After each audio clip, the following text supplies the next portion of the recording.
Assalamualaikum warahmatullahi wabarakatuh. Kita masuk persistent classes gitu. Jadi kalau yang kemarin itu kita sudah membahas bagaimana menginput suatu tabel, misalnya tabel dosen dengan eh, item-item atau record ya. Atau kalau di sini objek gitu ya. Kita akan membuat sebuah kelas. Jadi istilahnya kelas dosen dalam bentuk kelas ya. Kelas itu kan ada atribut dan juga ada operation atau metode. Kalau ini contohnya nggak ada operationnya di sini. Jadi bagaimana kita menambahkan suatu operation dan disimpan gitu ya. Jadi kalau yang database relasional yang MySQL, Oracle itu yang disimpan itu atribut. Misalnya tabel mahasiswa itu atributnya kan NPM, nama, alamat, IPK dan seterusnya yang disimpan. Tapi kalau di objek, database objek itu bisa disimpan bukan cuma atribut atau fieldnya, tapi ada operationnya juga. Nah, operationnya apa ya? Kita masukkan satu fungsi atau satu uh, metode ya. Jadi ini kita coba aja. Dari yang kemarin kita lanjutkan saja karena pakai Google Colab. Nah, berarti kita harus install ini dulu nih. Install, terus jalankan yang ini. Kemudian ada ini ya, transaction juga harusnya di atas ini ya, di library. Oke, nggak apa-apa. Dan sambil menjalankan kalau ada error jangan khawatir, cek aja gitu ya. Di sini masih kosong nih, nggak ada file database-nya. Nah, di sini kita import JODB import persistent. Nah, persistent itu apa sih? Jadi kalau kita membuat objek, misalnya mana ya? Yang kemarin lah itu kalau misalnya mati komputernya itu hilang datanya, namanya instan gitu ya, instan. Dan supaya nggak hilang dibuatlah istilah persistent. Nah, persistent itu nanti disimpannya dalam bentuk uh, database ya. Oh, di sini belum ada database nih ya, masih kosong. Nanti kita mundur dulu membuat. Nah, ini ya, kita jalankan membuat satu database namanya my database gitu ya. Nanti di sini muncul database. Kalau kalian pernah belajar itu terdiri dari tabel-tabel ya. Tabel saya database sistem informasi pendidikan atau SIM. SIMAK gitu misalnya akademik itu nanti ada tabel siswa, tabel dosen, tabel TU dan sebagainya gitu ya, tabel kelas macam-macam gitu. Ini muncul, ini adalah ada 2, 3 ya, 4 sama log 4 file untuk yang berisi database ya, tapi masih kosong nih, tabel-tabelnya masih belum ada gitu.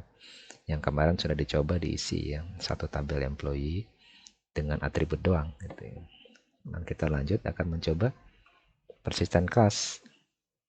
Nah, di sini kita membuat sebuah kelas dulu, kelas namanya employee. Nah, istilah kalau kelasnya begini berarti itu tersimpan di instan di RAM doang, di RAM. Kalau mati hilang lah itu ya kelasnya. Nah, di sini kita akan mencoba menggunakan kelas ini untuk menyimpan ya, menyimpan secara serempak ini 3 data, Mary, Joe, dan Bob.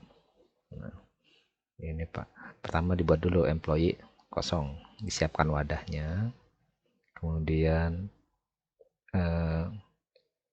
for, ini ada 3 nama ini ya, berarti dia muter 3 kali gitu. Kemudian di sini ada employee sama dengan, nah ini objek nih, gitu. Objek dia ngambil kelas employee ini. Di kelas employee ini punya punya fungsi nambah nama, ngeset sebuah nama gitu ya. Ngeset sebuah nama, dan namanya itu ada 3. Ini dot, berarti ini kalau pakai dot berarti dia ngambil dari kelas ini. Ya, set nama. Kalau di sini ada banyak, berarti dia bisa nambahin set nama, list nama gitu kan. Delete nama dan seterusnya gitu. Kemudian ini di run. Nah, coba kita cek. Cara ngeceknya tadi kan root.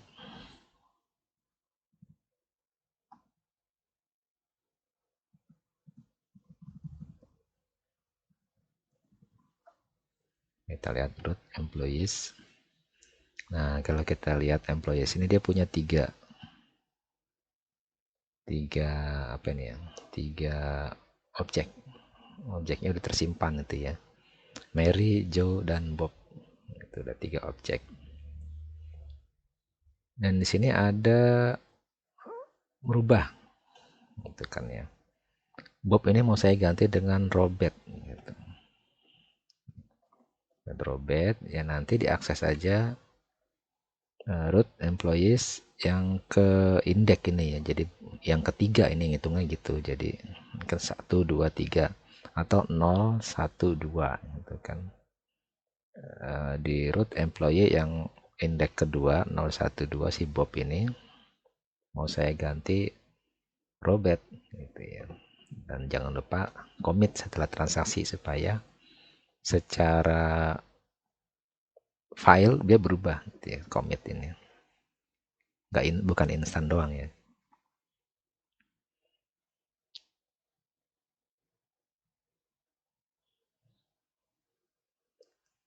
Ini bahkan bisa merubah atribut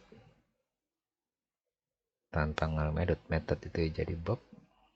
Lo bisa ditambahin atribut tambahan gitu ya. Si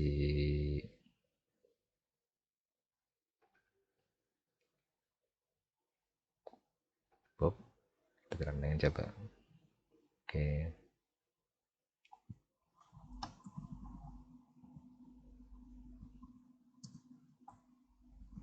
Nah, ini kalau mau ngeliat setelah keseluruhan ya.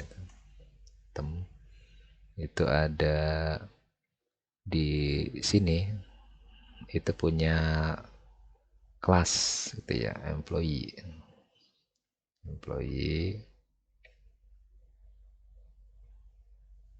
Ini istilah-istilah ya, lokasi ininya dia mainannya di hash gitu ya, apa di menunjuk gitu ya. Oke, kita coba nanti kita lanjutkan dengan complete example. Ini ada di sini. Ini sudah saya jalankan, tapi masih saya coba-coba di sini ya. Atau kalian coba dulu lah yang ini ya, persistent classes. Jangan lupa nanti kalau misalnya ada error-error misalnya log gitu kan, tinggal di close aja. Maksudnya close itu sini contohnya gimana cara nyobanya ya. Oh ya, ini aja dah, saya menjalankan ini nih. Saya jalankan. Nah, di sini ada error. Nah, my data as log ini masih dipakai sama yang tadi kan. Berarti ini saya harus close dulu nih. Nah, set close. Nah, baru jalankan lagi. Set. Nah, ini baru muncul gitu kan ya. Ini contoh satu kelas namanya kelas employee dengan atributnya. Nah, kalau ini mah bukan atribut, namanya apa ya? Insan ya, insan. Main method kalau di Java itu apa namanya ya? Konstruktor ya, konstruktor. Nah, ini operation atau metodenya list ya. Melihat daftar employee, menambah employee, kemudian apa lagi nih? Ini doang ya. Connection closing untuk close database. Oke, kemudian kita akan bahas satu lagi yang penting ini UML, Unified Modeling Language. Jadi yang siswa skripsi atau tugas akhir perancangan software itu biasanya ada diagram itu dari UML. Nah itu seringkali debat lah antara dosen dengan dosen atau dosen dengan mahasiswa ketika sidang gitu ya. Jadi dapat mereka saling menunjukkan saya punya referensinya ini, yang satunya lagi menunjukkan referensinya itu gitu ya. Sebenarnya UML itu kan standar ya, nggak perlu beli buku, nggak perlu beli apa, itu tinggal akses aja uml.org. Nanti ini akan diarahkan ke suatu situs resmi ini kan. Jadi buku-buku yang kalian baca itu harus merujuk ke sini karena ini ada standar baku. Kalau buku-buku, nah sini ada current specification. Nah ini berubah terus nih kalau ada pembaharuan. Jadi mungkin bukunya itu udah ketinggalan, buku zaman dulu. Ada UML 1, UML 2, dan kita sekarang masuk ke UML versi 2.5.1 ini. Nah silahkan aja download ini. Sudah di download, nanti akan mengarahkan ke satu ini lembar spesifikasi, tinggal di download aja. Ini saya udah bisa di download, udah saya buka nih, isinya ya tinggal pilih saya mau diagram apa gitu. Kita bahas kelas ya, diagram kelas. Ini ada contohnya tuh, bentuk-bentuk standarnya ada. Nah ini kan kita sudah bahas nih, ini kayaknya komposisi. Ya kalau begini ini generalisasi gitu. Atau saya pengen ini aja dah, yang sering debat itu use case. Nah use case itu bukan ini ya, ini sintaks namanya, diagram sintaks. Kita langsung buka saja itu, ada extend, ada include, sampel kalau mau gampang. Nah ini contoh nih, sampel dari bentuk paket, diagram paket. Diagram paket itu, dalam diagram paket itu ada use case. Jadi hubungannya kan paket itu kayak folder ya, folder isinya itu kelas itu ya, kelas itu nanti membentuk suatu fungsi, use case namanya itu ya. Ini contoh ATM, bank, customer, dan ini standarnya ya ikutin saja, orang bentuknya seperti ini. Terus ini harus ada sistem subsistem nih, contohnya ATM sistem, kotakin. Kemudian di sini ada 0 boleh ada, dia maksimal satu kali di ATM gitu. Jadi nggak mungkin ATM-nya itu dipakai di dua kartu ATM di dua mesin, nggak bisa ya, maksimal satu. Nah kalau sini ada administrator, sama dengan ini ada bank ya, bank itu dia mini gitu. Ada yang ngambil boleh itu, ada yang ngambil banyak juga boleh, dan seterusnya.